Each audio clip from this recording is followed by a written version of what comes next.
How did they did a cinematic driving commercial? Hello everybody, my name is Marco Bagnoli, I'm a cinematographer. Today we're looking at this commercial which has very extreme and distinguishing look, and in this cinematography breakdown I'm going to show you how you can get similar results. So this is the first shot we're looking at, and you can already see on the color grading we have a very extreme look. We have very cold blues in the shadows and very saturated highlights, midtones are very orange. This is no basic orange teal look. Most of the time orange teal is very subtle, and this is the orange teal look to the extreme. Most of the time a lot of people will now say this is not a modern look, it doesn't look filmic, it's not organic. This is a very stylized look, and I like it because nowadays, like I said before, we always try to achieve this film look. It should look like Kodak 250 or Fuji, keine Ahnung was. This is nice because it does something different. Go back to this 2007 color gradings, blockbuster, this gives me this feeling. I think this suits the story very well, because now for us, this color grading starts to become nostalgic. This early mid-2000s with this blockbuster movies were shot on Red 1, we have this extreme look because color grading was not that advanced back in the day, and that's the look that reminds me of. So how do we set up a shot like this? First things, when you have a situation where you have a very bright outdoor and very dark indoor, you have to choose one exposure. Don't try to be middle as anything. You want to concentrate always on keeping the outside. When you expose for the inside, this starts to look very ugly. But when you expose for the outside, the interior looks a lot better. Also, you have to think about it. What do we want to create in the scene? We want to also view the human here in the background. And you have several things how they manage that we actually focusing very aggressively on this human. As you look, he framed him in the store, and putting someone in a door, in a circle, in a form, always nice,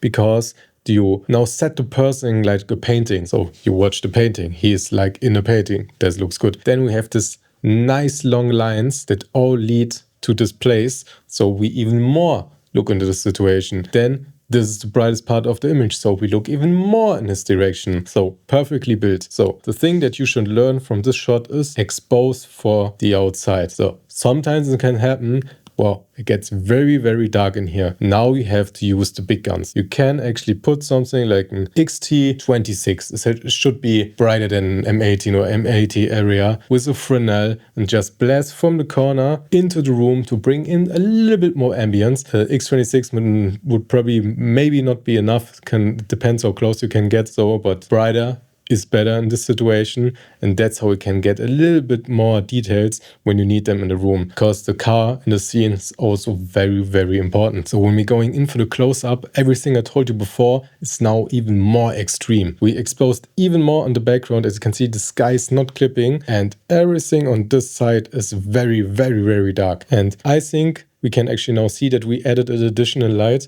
because look how neutral the background is and how warm the light on him is. So we have actually some big light that is bicolor, or added some foil in front of it that is very warm, and just blast the lights onto him. Because most of the time in a garage it's pretty dark. That should probably be enough, but I think even to enhance even more, makes more contrasty, they put a floppy on the other side, so that the light that's hitting him doesn't hit some bright material that bounces back into his face. No, we want this hard contrasty light and this hot contrast, and it fits the situation very well. And also, like I said before, look how orange and saturated these colors are. Very cool. And this is a situation I tell people also a lot of times is your brightest part of the image should not always be your person, because the only reason we make someone brighter in a frame is to create contrast, light contrast. And here you can do it also the other way around. So the backlight is the brightest part, and so everything else is darker and more in a silhouette.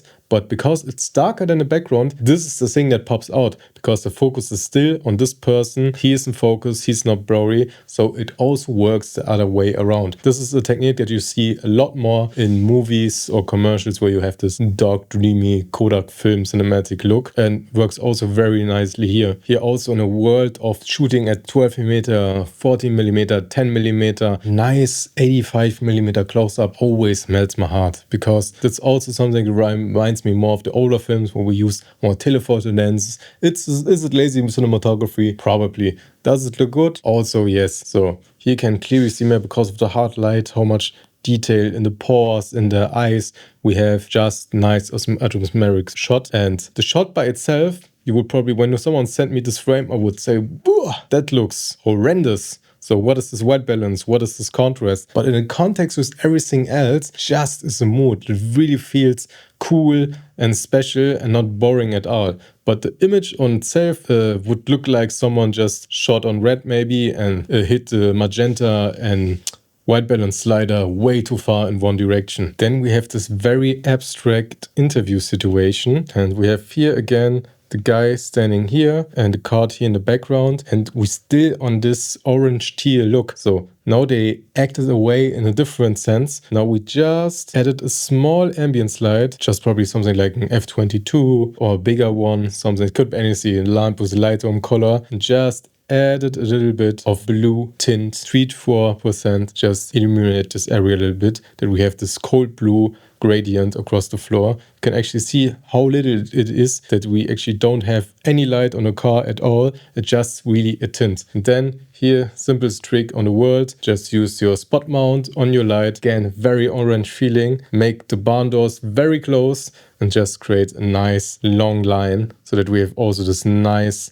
long shadow. We love long shadows. This also suits very good the sunset feeling we established in the shot before. Overall, very simple, 2-light setup, very impactful, nice composition, because we are very high, we're at an angle, and every leading line again leads to somewhere we should look at. Then we have here the same shot, but from a side. Now we're hitting a lot more of the guy, because in the shot before the light was only going like this because they're trying to hit more the floor. But now we have this very hard side light again, like in the shot before, but now they added more ambient light in the background, because we saw before only the ground, but now they decided to enhance the orange teal look even more and just blast the blue light in the background. It was probably more even, but with a nice power mask, they added a little bit of contrast, because just a blue wall would probably look very, very flat. You always, when you're working with one singular color, with no gradient at all, you have to add a little bit of color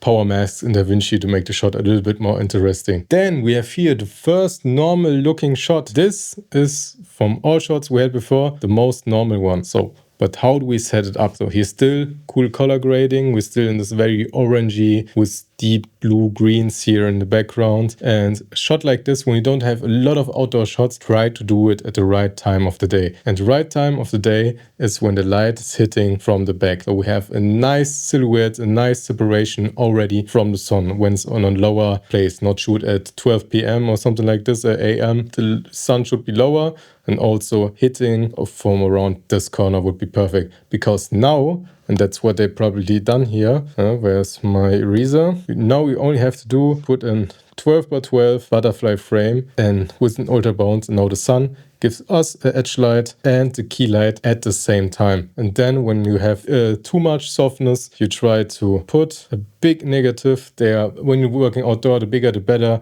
20 by 20, 12 by 12, something like this should be minimum, or you can get very close with the floppy, but this shot is already pretty wide, so a 12 by 12 is necessary, and try to come as close as possible. As you can see, we don't had a lot of contrast here. They managed only to do this a little bit, so we can also do a little bit in post. So nowadays DaVinci will put mask like this, soft this side out, and I would mask this side of the face out, soften it really good, then drop the exposure. There's also techniques where you can get a little bit of contrast into the face when you're in an outdoor situation. Overall, when you manage to have a shot like this outside and you manage to drop down exposure in the background, your shots will feel a lot more premium. In an outdoor situation, to get the biggest level or the most popping level on the person and then dropping the exposure in the background really makes your image pop. Then we have also a few driving scenes in this video, and for driving scenes I tend to use most of the time longer lenses. Longer lenses are your friend, because everything looks faster because the image is so compressed. Also when you're doing car to car or somewhere, always try to use a longer lens. Also the